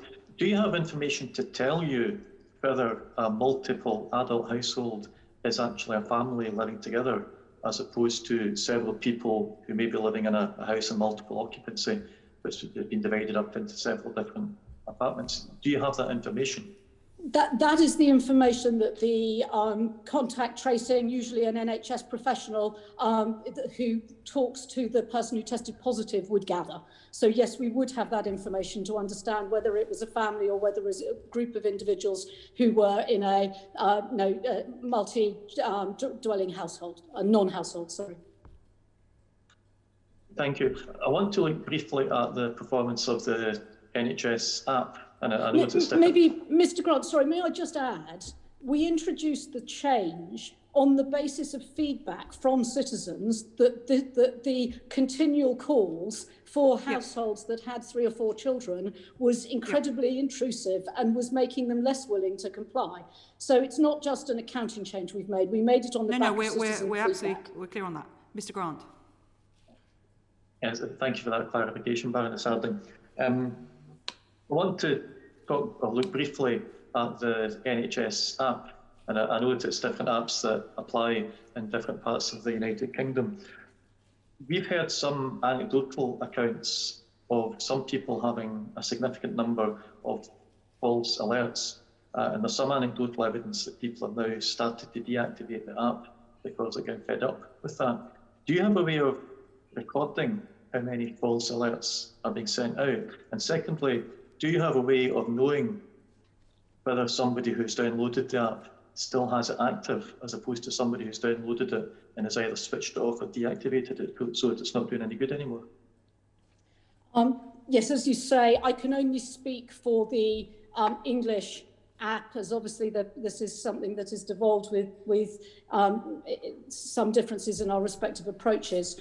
So the English app, downloaded by over 21 million people so far. We are about to publish very soon more detailed data on the way that people are using the app and its effectiveness. And yes, we do have that analysis of the proportion of people who have deactivated or deinstalled it, and also of the alerts that are being generated and the impact that we assess it's having. And we expect to publish that very soon. Mr. Grant. Thank you. One of the features built into the English app, which I don't think it has an exact equivalent in the Scottish one, is that it alerts you if the address that you've registered moves into a more severe sort of tier or level of restrictions. Now, I've got the English app on my phone to use the few times that I've been down in Westminster recently. I was actually in Westminster the day before and the day after London went into much higher tier of restrictions just before Christmas. It was exactly 19 hours after that became effective that the app alerted me to the fact that I was now sort of living in or working in a higher level of restrictions. Do you have a target as to how quickly the app should alert people to the fact that the restrictions where they live or where they work has changed? Our fundamental target is to be able to implement those changes as fast as possible. That is a function of both the speed at which policy changes, which in turn is a function of the disease and can happen very swiftly, and also a function of how quickly our technology partners, both Apple and Google platforms, take some time to upload changes in apps that is beyond our control. And then finally, the speed at which you then log on to a network that enables the app to download the latest version. So the time you refer to will be different for different individuals, experienced based on how quickly their app downloads and whether they're running a Android or an Apple version. So I don't have a single target time period other than to be able to align as fast as we possibly can. Thank you. One final question. Would those same considerations have an impact on how quickly the app sends out an alert to somebody to tell them they may have been in close contact with somebody who's tested positive? So the alert, this is one of the great strengths of the app, is that if as an individual you test positive and either you've used the app to book your test in the first place or you're an app user and you get your test results, once you as the person who tested positive give the app permission to share that information with any of the close contacts that are known to your phone, that is instant. So the app's real benefit, and this is true of every app using the Google Apple API, is that it is much faster than any human or more traditional contact tracing service. And that's why I'm sure many of us are using it and rely on it. Thank you very much. Nothing more from me, Chair. Thank you. I'm just going to chip in, though, on the app, Baroness Harding. It's not your app. Your Test and Trace has not designed this. That's right, isn't it? Just to be absolutely clear. Well, actually, no, I think it is the NHS Test and Trace app in the sense that we've built an app that uses some functionality from Google and Apple. We've developed other elements of functionality, including, as Mr. Grant points out, the functionality that tells you the alert level that you reside in, and also the QR check-in code system. It's the only app in the world that integrates all those services, and it's the NHS Test and Trace team that have done that integration. Well, I had recently had cause to deep dive into some of the data background, and there are, I understand, there's a medical and technical team looking at glitches in the app still. Okay, it's now 10 months in, and people are being pinged by the app when it's clear that they were never anywhere near anybody, because the data shows what time of day and approximately where someone is through Bluetooth. So are the glitches in the app, do you recognise those glitches? What are you doing about it? And do you think that's undermining confidence? Because there is anecdotal evidence, quite a lot of it we've had from constituents, that frankly they don't trust, people aren't trusting it always, and are sometimes turning off the Bluetooth tracing. Well, firstly, the app is 4 months old, and it's it was the second largest downloaded free app in the UK last year, the English app. second only to Zoom. So, sorry, but downloading isn't what I'm not doubting that people all, I mean, we all downloaded it because we wanted it to work, but do you recognise that there are glitches? Well, as I stand today, there are 21 million people who've downloaded, and we see more people downloading it each week. Like all products and services, it can always improve. So I think there would be something to worry about if there wasn't a team continually investigating any issues, looking to get to root cause analysis and to keep improving the product. And as I say, we will be publishing more data very soon on the impact it's having. When is very soon? Very, very soon. Well, you're getting like a civil servant, Baroness Harding.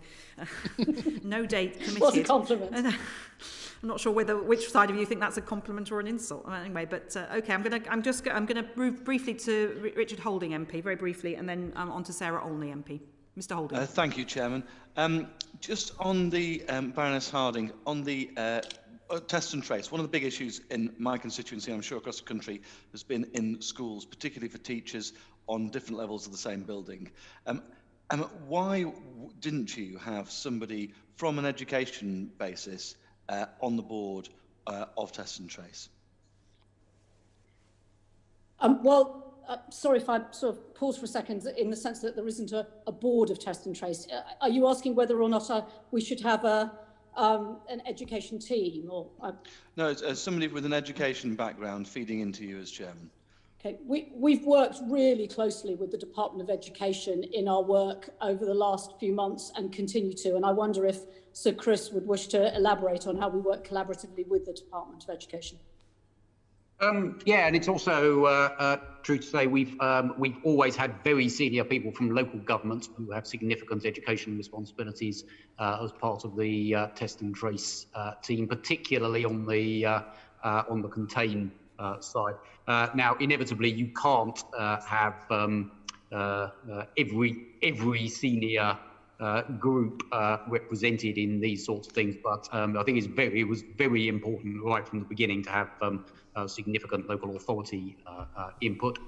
We work very, very closely with our colleagues at DFE, a department, of course, very close to my heart from my previous role, and we have ongoing discussions with them around a whole range of these issues.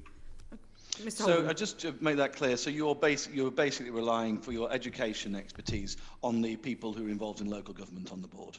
No. I mean, the answer in exactly the terms that I said.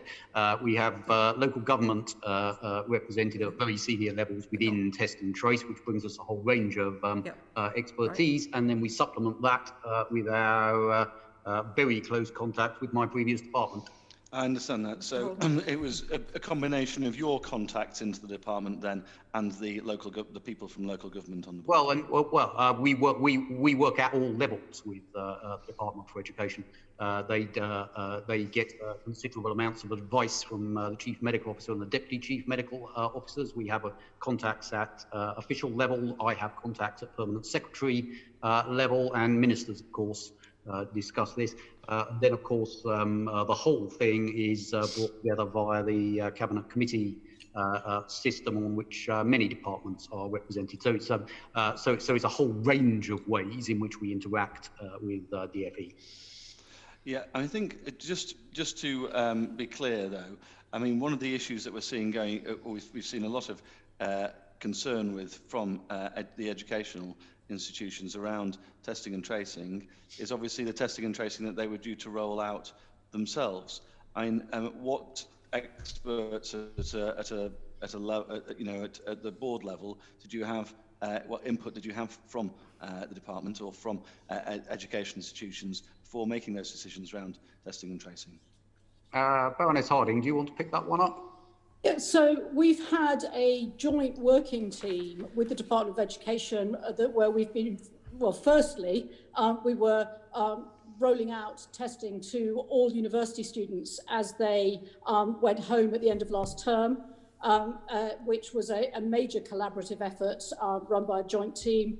We've also had joint teams working on a number of pilots for school testing in the autumn as the lateral flow testing technology became available, and we continue to work, as Sir Chris says, both at an operational level with joint teams staffed by civil servants and clinicians and scientists from across education and health, and also at a more senior level. So we're working collaboratively with all sectors across government, and I would say that the education joint working is some of the strongest.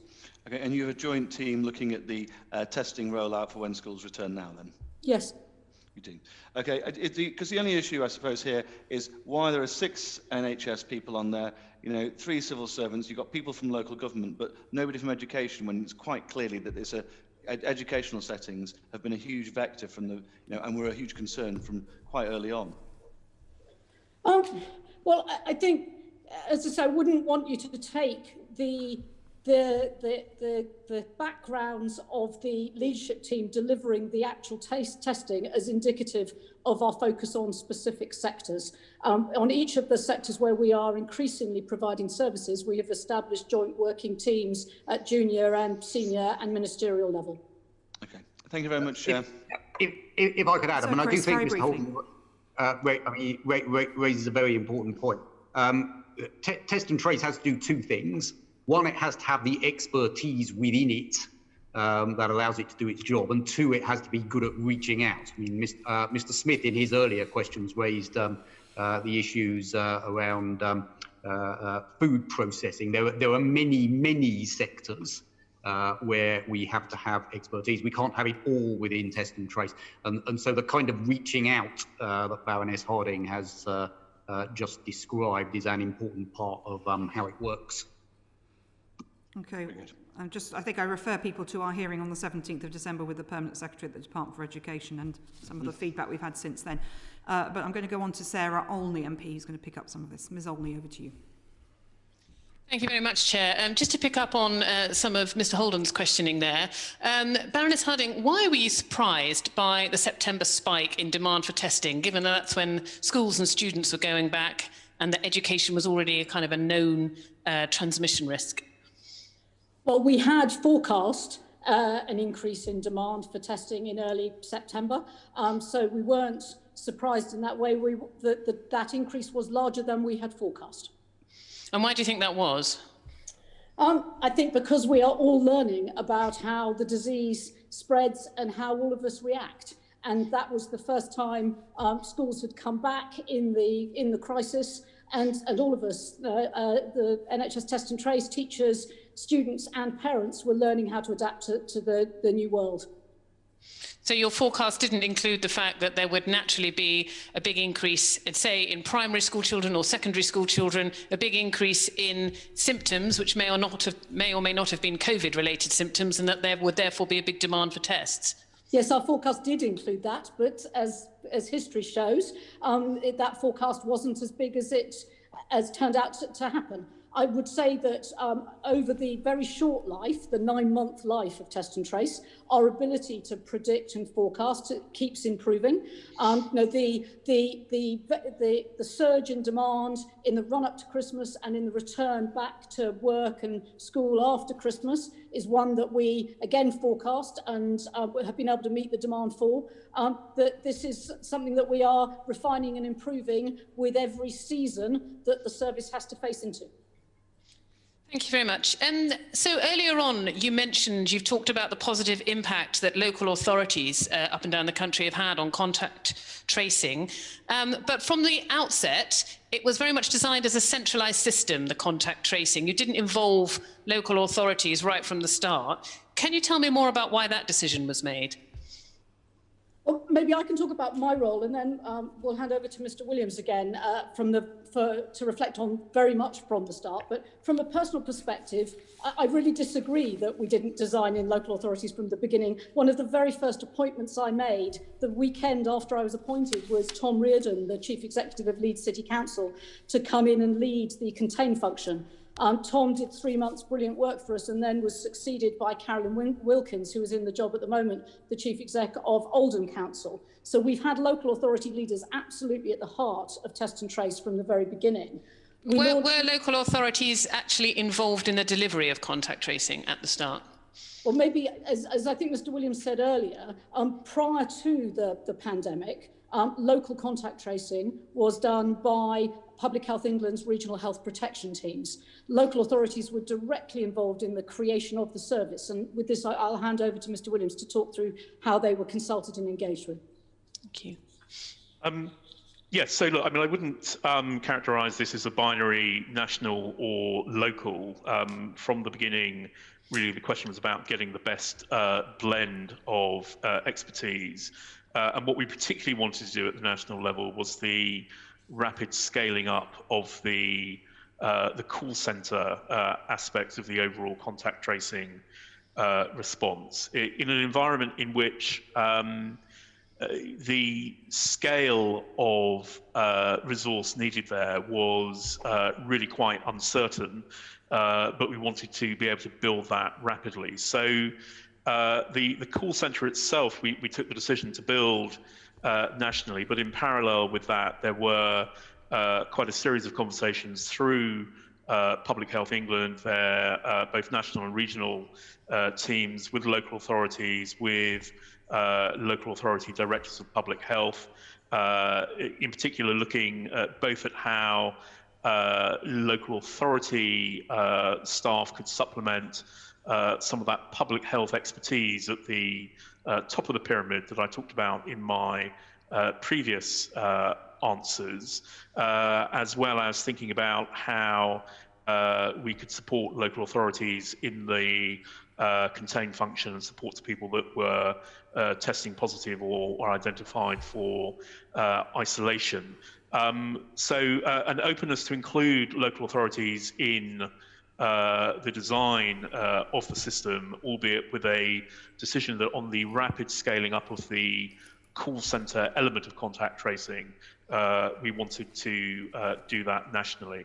And since then, the engagement of local authorities has developed, with local teams undertaking a range of the harder to reach contact tracing, if you like, based on their local knowledge of their own communities.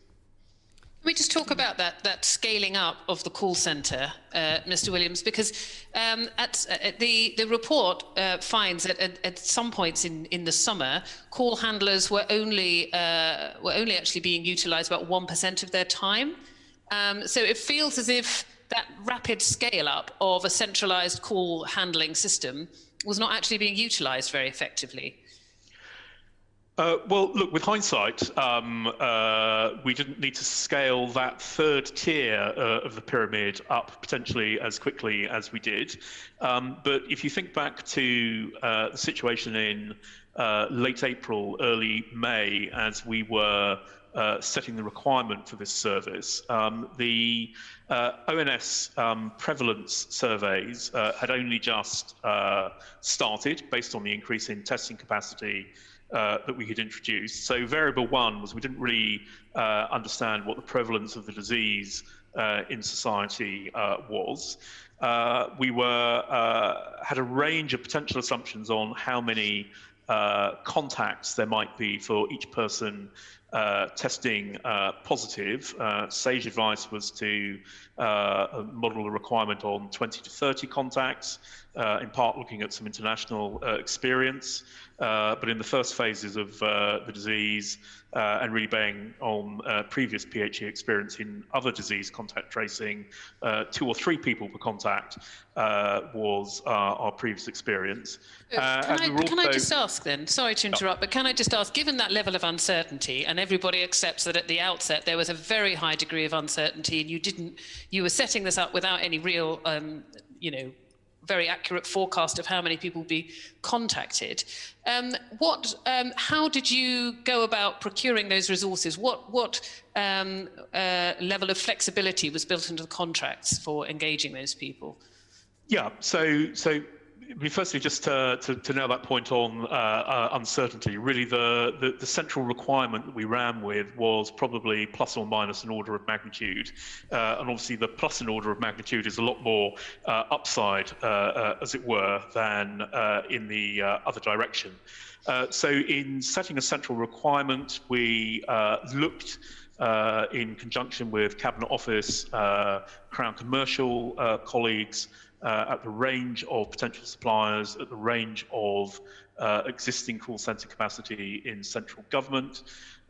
We selected Serco and Sitel off an existing government framework, and they would have been through a competitive process to get onto that. And although we did not build in to the initial period of the contract specific ability to either grow or reduce the volume of call handlers, we did build in breakpoints, review points into that contract. And at the first review point after 3 months, so in the summer, based on experience of the first 3 months of operation of the contact tracing system, we reduced the volume of call handlers through those Serco and Sitel contracts and agreed a process by which they could be flexed up or down with the appropriate notice. Less actually important to give the companies notice, but to ensure that the individuals involved, both had the right training, but also had some certainty that they signed up to this, that there would be something for them to do without it being very volatile from their perspective. So a degree of flexibility built in really once we'd had a couple of months of experience of how the service was running in practice. And steadily through the year, we have seen utilisation rates increasing.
On a week-by-week basis, whereas Mr. Williams says you can't train people up or get them available fast enough for that sort of exponential growth. And also we see great volatility during the day and during the week and geographically. And so although 50% sounds like a lot of spare capacity, with that sort of the disease, unfortunately, grows and declines exponentially. So we have to have a lot of slack to be able to meet the very stringent targets of reaching people very quickly. And Baroness Harding, can I just ask, was it 737,000 you just said there, contacts? Yes. Do you know, when you say, is that just the people who are being contacted centrally, or are some of those being contacted by local authority teams? That's the total. So a third of them will have been contacted digitally, and about 70% will have been contacted through a mix of the call centre staff and local authority teams. And how are resources for contact tracing being split then between central and local authority? Because the report says that one of the barriers to effective local contact tracing, which you yourself have said has been a really important component, has been hampered by the lack of resources made available to local authorities for doing their own contact tracing. And we've heard about the difference it can make when local authorities are there on the ground and they're knocking on doors and they understand the local environment and how outbreaks are occurring. How are the resources getting to local authorities to enable them to do those harder to reach cases on the ground? Yes, so well, I would say, so firstly, both the Local Government Association and the Society of Local Government Chief Execs have welcomed and endorsed our approach to partnership working on contact tracing. And we've now got just shy of 300 lower tier local authorities in contact tracing partnerships where we're doing exactly as you say. And it needs to be a real partnership because at the sorts of volumes I've just described, it would be unrealistic to have 750,000 people being contact traced physically on the ground across the country, not least because the disease shifts from one part of the country to another on a day-by-day basis. So we need to work collaboratively together. In terms of funding, through the local outbreak management plans that we first launched in May, there's been a total of just over £900 million made available to local authorities to implement those plans, and they are implementing them in different ways in different parts of the country. And we've been very active in piloting and learning with a number of them. You know, we began this with Leicester in the summer, but we've done a lot of work and are doing a lot of work at the moment piloting different approaches with Greater Manchester, with councils in the North East, and with Blackburn with Darwin, for example. And that 900 million you just talked about, is that part of the overall test and trace budget, or does that come from elsewhere? I will leave my accounting officer to talk through the different pots of funding that's being drawn from. Yes, I mean, firstly, just on the point of detail, the 925 million, it's an update to the figure of 785 million in paragraph 3.23 of the report, just to give it's a more up-to-date number of there. It comes partly from within the 22 billion budget, so we put 300 million out early on to local authorities in the summer. We also then have a ring-fenced fund of about 1.4 billion outside of the 22 billion test and trace budget. So some elements of the local support come from that fund. So they're all within the department. And just my last question on the call centres. You've talked about how there's a lot of slack, and obviously I understand that. But you know, you are deliberately paying for a lot of spare capacity and a lot of slack, and I do understand those contrasts you've just given me. But how is that being controlled? How are you just running like a big call centre and it's already scaled up to deliver kind of the maximum, and that's how it's running all the time? Or are you managing the spare capacity and reallocating resources to other parts of health and social care where they might be needed? Well, maybe if I talk first on what we're doing within NHS Test and Trace, and then Mr. Williams may want to come in. We are managing this in real time every day in order to make sure that we make maximum use of all of the resources, precisely because this is a collaboration with local authorities across the country, and that the disease doesn't predictably move up and down in every part of the country in the same way. We are on a daily basis moving cases to and from local and national teams, with the primary objective being that we reach cases, people who've tested positive and contacts as fast as we possibly can. So we are dynamically managing this with our partners across the country every single day. We also, the contract has a number of break clauses, and we have used that to reduce the number of tier 3 at the bottom of the pyramid call centre agents through the autumn. And we are continually looking at forecasting and reforecasting to be able to make sure that we can meet the demand. I would just clarify, I'm not implying slack suggests that this is a bad thing. What we've built is a system that's able to meet the surge requirements of exponential growth in the disease, which is what you're seeing the contact tracing teams across the country doing day in, day out at the moment. They are all working flat out, and these are not easy jobs, and I'm incredibly grateful for the people doing it. Baroness Harding, we would want to put on our record, we know that lots of people are working flat out at all levels, testing, vaccinations in our hospitals and so on. So, of course, all our thanks goes to them. Mr. Williams. Yes, look, on the specifics of the commercial contracts for the call centre, we're currently underspending our plans there by about 20 to 25%, and that money is available to reprioritise within the overall test and trace budget. So that's the financial end of Baroness Harding's active management of the resourcing requirements here. Thank you very much. Baroness Harding, you've talked a lot about the testing and the upscaling of the testing and the tracing and the contacts, but the really, really important part of test, trace and isolate is the isolate. That's the bit that keeps